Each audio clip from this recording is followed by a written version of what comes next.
বিরতির পর স্বাগত। সাবরুমে নয়া প্রকল্পের উদ্বোধন হয়েছে। এই প্রকল্পটির নাম জল আনে ধনধান্য। শনিবার সাবরুম মহকুমা রূপাইছড়ি কৃষি তত্ত্বাবধায়কের অফিস প্রাঙ্গণে অনুষ্ঠিত হলো জল আনে ধনধান্য প্রকল্পের সূচনা।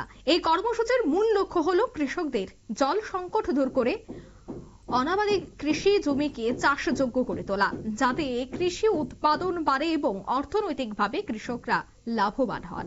উদ্বোধনী অনুষ্ঠানে উপস্থিত ছিলেন 29 মনো বিধানসভা কেন্দ্রের বিধায়ক মালাফলু মগ, এমডিসি কংজং মগ সহ কৃষি তত্ত্বাবধায়ক মনোহর দাস এবং অন্যান্য বিশিষ্ট ব্যক্তিত্বরা।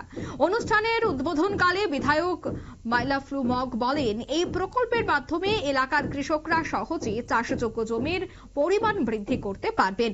বিশেষত যেসব জমি এতদিন জলের অভাবে অনাবাদি ছিল, সেসব জমি কৃষি চাষের আওতায় আসবে।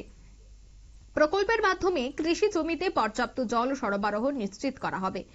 অনাবাদি জমিকে সরবরাহ নিশ্চিত করা হবে। অনাবাদি জমিকে চাষের আওতায় এনে কৃষকদের আয় বৃদ্ধির সুযোগ তৈরি করা হবে। পর্যাপ্ত জল পাওয়ার ফলে চাষের গুণগত মান ও উৎপাদন বাড়বে। প্রকল্পের সফল বাস্তবায়ন এলাকার কৃষকদের আর্থিক অবস্থার উন্নতি করবে। সে বিষয়ে কি বলছেন উপস্থিত অতিথিরা, এই প্রকল্প থেকে শোনাচ্ছি। আজকে আমরা এখানে রূপাইছড়ি কৃষি মহকুমার আমি ইনচার্জ হিসেবে আছি। আমার নাম মনোহর দাস। তো এখানে আমরা আজকের 15 তারিখে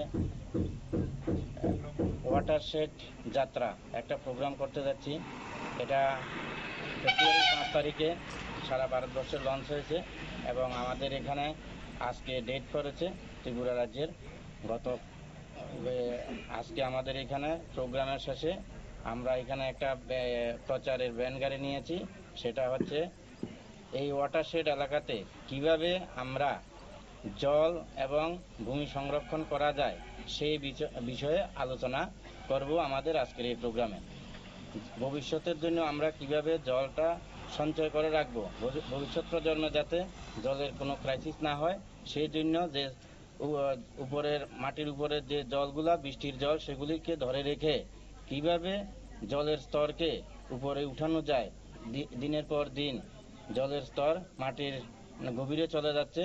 সেই কারণে আজকের এই মহতী উদ্যোগ, এই উদ্যোগকে সামনে রেখে আমরা ভবিষ্যৎ প্রজন্মকে আমরা বার্তা দিতে চাই যে জল এবং ভূমি দুটোটাই আমাদের কাছে গুরুত্বপূর্ণ এবং এই দুইটাকে আমরা সংরক্ষণ করে ভবিষ্যৎ প্রজন্মকে কিভাবে আমরা একটা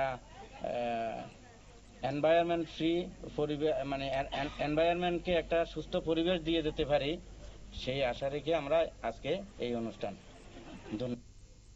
আপনারা শুনলেন তাদের বক্তব্য। তারা জানাচ্ছেন যে সর্বশেষে প্রত্যেককেই এগিয়ে আসতে হবে। অন্যদিকে স্থানীয় প্রশাসন এবং কৃষি দপ্তরের কর্মকর্তারা প্রকল্পের সফল বাস্তবায়নের জন্য সকলের সহযোগিতা কামনা করেছেন। জল আনে ধনধান্য প্রকল্পের মধ্য দিয়ে সাবরুম মহকুমায় কৃষি ক্ষেত্রে নতুন দিগন্তের পথে এগিয়ে যাবে বলে আশা প্রকাশ করা হয়েছে এই অনুষ্ঠানের মধ্য দিয়ে। নিয়ে নিচ্ছে এই মুহূর্তে ছোট্ট একটি বিজ্ঞাপন বিরতি, সঙ্গে থাকুন।